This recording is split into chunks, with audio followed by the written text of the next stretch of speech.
The endomembrane system.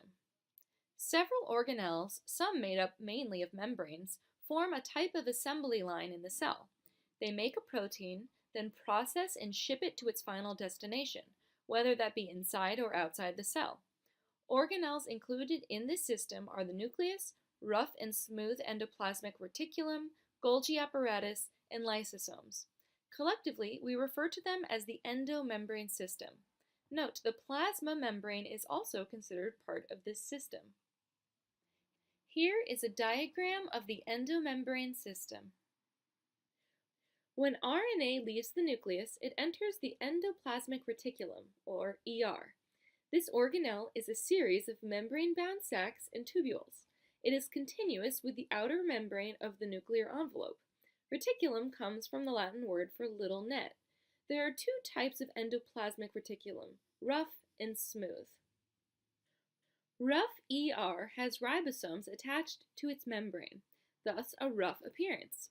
These ribosomes synthesize proteins that will be used in the plasma membrane, secreted outside the cell or shipped to another organelle called a lysosome. As proteins are made by the ribosomes, they enter the lumen, or opening, of the ER, where they are folded and processed. In this example, the protein remains anchored in the ER membrane, but other proteins may float free inside the ER lumen. Recall that the ribosome is made of rRNA and proteins. This is where translation occurs. Ribosomes consist of two subunits, a small and a large one.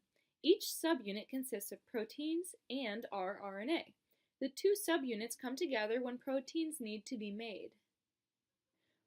Recall that ribosomes make peptide bonds between amino acids in translation. The instructions for making ribosomes are in the DNA.